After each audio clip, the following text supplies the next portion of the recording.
ഒരാൾ വർഗീയതയെ തള്ളിപ്പറഞ്ഞു BJPയും സംഘപരിവാറിനെയും വെറുപ്പിൻ്റെ ഫാക്ടറി എന്ന് വിളിച്ച് അവിടെ ഉള്ള കാലത്തെ സംബന്ധിച്ചുള്ള തൻ്റെ ഖേദവും അതിൻ്റെ കുറ്റബോധവും ജാള്യതയും പരസ്യമായി പറഞ്ഞ് അത്തരം ആശയങ്ങളോടും പ്രസ്ഥാനങ്ങളോടുമുള്ള തൻ്റെ ഡിസ്റ്റൻസിങ്ങിനെ പരസ്യമായി ഡിക്ലെയർ ചെയ്ത് ആ വാദങ്ങളെയും ഉപയോഗിച്ച വാക്കുകളെയും വരെ ദൂരെ കളഞ്ഞുകൊണ്ട് തന്നെ രാഹുൽ ഗാന്ധി മുന്നോട്ട് വെക്കുന്ന ഇൻക്ലൂസീവ് പൊളിറ്റിക്സിൻ്റെ ഭാഗമാവാൻ ഒരാൾ തീരുമാനിക്കുന്നു എന്ന് ഡിക്ലെയർ ചെയ്യുമ്പോൾ അതിലേറ്റവും അസ്വസ്ഥത ഉണ്ടാവേണ്ടത് BJPക്കായിരുന്നു. പക്ഷെ ആ അസ്വസ്ഥതയുടെ കാര്യത്തിൽ BJPയെ മറികടക്കുന്ന അസഹിഷ്ണുത പ്രകടിപ്പിച്ചത് CPM ആണ്. നഷ്ടപ്പെട്ടതുകൊണ്ടാണോ അവർ ശ്രമിച്ചിരുന്നല്ലോ? അല്ല, അത് അവരാണ് വ്യക്തമാക്കേണ്ടത്. ഞാൻ വെറുതെ പറയുന്നതല്ലല്ലോ, നിങ്ങൾക്ക് എല്ലാവർക്കും അറിയാവുന്നതല്ലേ ഇതിൻ്റെ പിന്നെ ഇവരെങ്ങനെയാണ് ഈ കാര്യങ്ങൾ പ്രതികരിച്ചെന്ന്. കൊടുത്തിരിക്കുന്ന പല സ്ക്രീൻഷോട്ടുകളും വ്യാജമാണെന്ന് നേരത്തെ പറഞ്ഞിട്ടുള്ളതാണെന്ന് പറഞ്ഞു. അങ്ങനെ ഒരു സാധനം തെറ്റിച്ചെടുത്തൊരു സംഭവമായിട്ടാണ് അല്ല, അതാ ഞാൻ പറഞ്ഞത്. ഒരു സ്ക്രീൻഷോട്ട് വ്യാജമായിട്ട് ഉണ്ടാക്കി നിർമ്മിച്ച് അവരവരുടെ ഫാക്ടറിയിൽ തന്നെ ഉണ്ടാക്കി അത് എൻ്റെ തലയിൽ ചാരാൻ പിന്നെ ശ്രമിച്ചു. അതിലിപ്പോൾ അദ്ദേഹം തന്നെ പറഞ്ഞിട്ടുണ്ടല്ലോ.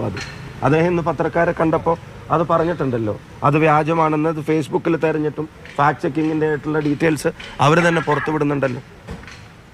അപ്പോൾ ഇങ്ങനെ വ്യാജ നിർമ്മിതികൾ വടകരയിലും ഇതും തമ്മിലുള്ള ഒരു വ്യത്യാസം, അവിടെ തെരഞ്ഞെടുപ്പിൽ ഡയറക്റ്റ്ലി തങ്ങൾക്ക് സഹായം കിട്ടാൻ വേണ്ടിയും ഇൻഡയറക്റ്റ്ലി രാഷ്ട്രീയമായി BJPക്ക് സഹായം കിട്ടാൻ വേണ്ടിയുമാണ് ചെയ്തത്. പക്ഷെ ഇവിടെ എല്ലാം കൊണ്ടും BJPക്ക് സഹായം കിട്ടാനാണ്. ഇലക്ഷനിലും നേരിട്ടൊരു ഒരു ഉപകാരം അവരെ സംബന്ധിച്ചിടത്തോളം ഇല്ല.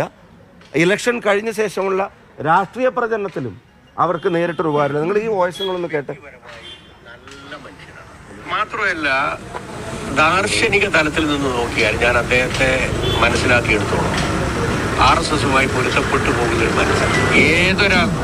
ഈവൺ RSS എന്നാണ് വരുന്നതെന്ന് വിചാരിക്കും. അങ്ങനെ വന്നിട്ടില്ല. ഞങ്ങൾ ഒരു വ്യക്തി എന്നുള്ള നിലയിൽ സംസാരിക്കാനുണ്ട്. നിങ്ങളിത് നോട്ടെ, ദാർശനികമായി എടുത്തു നോക്കുകയാണ് AK ബാലൻ സന്ദീപ് വാര്യരെ പുള്ളി പറഞ്ഞ വീഡിയോ.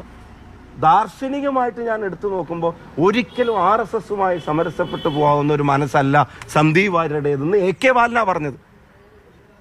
എന്നിട്ട് ഇങ്ങനെ ഒരു പരസ്യം കൊടുക്കാവൂ?